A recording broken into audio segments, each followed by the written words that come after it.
ازيكم يا حبايبي؟ اخباركم ايه؟ يا رب تكونوا بخير ان شاء الله. النهارده بقى اول يوم ان الكهرباء مش هتقطع يعني. خلاص الحمد لله، بيقولوا احنا من النهارده فرحانين. لحد اول 9 واخر 9 الله اعلم.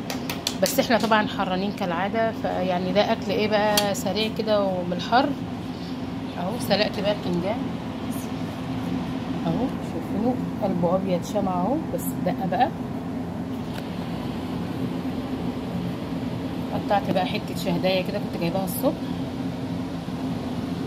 ومعايا تونه اهي لسه جايباها حالا اهو. التونه ديت هي الحاره، قرن الشطه بتاعها ده الحاره دي اللي كانت فيه. والله ما اهي عنديش تونه الخير، تونه الخير اهي اهي. وعصرت عليها ليمون بقى وعملتها ايه زي سلطه التونه كده، احنا بنحبها كده سلطه التونه. لكن بصل على فلفل على فلفل اخضر على فلفل احمر على طماطم، وقلبت كله مع بعض وعصرت عليه الليمون. وكان عندي بقى طبق محشي بايت بقى من امبارح كده اهو، كنا عاملين محشي والفراخ اهو. حمرته برده كده في الطاسه جميله اهو، شايفين. وعملت بقى ايه طبق جبنه حادقه كده برده مشكل اهو، طماطم على طحينه على زيت حار على فلفل اخضر على فلفل احمر على عصره ليمونه برده اهو. يعني اكل الحر اصلا يعني الواحد في الحر ما ياكلش. وده المخلل اهو، انا اللي عامله البصل ده وعامله الليمون اهو.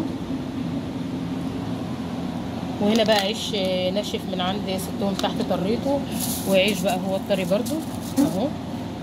والله كله مشكله العيش دي الصراحه، مشكله يعني عويصه مش عارفين نعمل فيها ايه الصراحه اهو. اكله خفيفه بقى كده، وزهقنا طبعا من الاكل بقى والطبيخ، والجو حر محدش بياكل طبيخ اصلا، وما احناش قادرين نقف للطبيخ الصراحه اهو.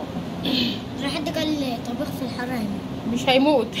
احنا اللي بنعمل الطبيخ هنفطر اهو. قولوا لي بقى كده رايكم في الاكله بتاعتنا المتواضعه دي. والله اكله حلوه شوفوا وتشبع والله العظيم. والحر ده الصراحه يعني مش محتاج زي ما انتم عارفين بقى مسبك وحاجات من دي، بس احنا طبعا معانا عيال لازم نعمل اهو. قولوا لي بقى كده رايكم في الاكله البسيطه ديت، ودعمكم ليا كده يفرحني ان شاء الله. لايك وشير للفيديو عشان يوصل لك كل جديد من ام يوسف، ودعموا بقى زوزة ورؤى عشان نكبر بيكم كده ان شاء الله. وتعليقاتكم والله بتفرحني من داخل مصر، والروايات بتقول لكم ادعوا لفلسطين، وزوزة برضه.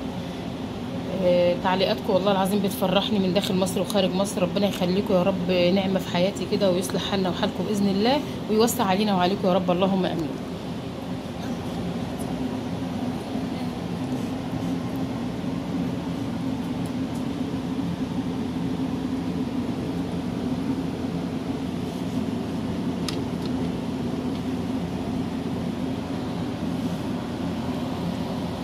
يعني كفاية حتة اللقمة الناشفة دي بس، يعني اللوسنة بس أنا مطرياها بشوية المية.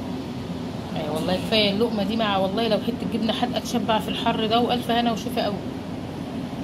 او بطيخ عالية، يا لو بطيخ كمان وعنب، يا ده هتبقى هيصة. ربنا يوسع علينا وعليكم يا رب، وعندكم الخير كله وعندنا الخير كله بإذن الله. مع ألف سلامة، أشوفكم في فيديو جديد تاني إن شاء الله. مع ألف سلامة.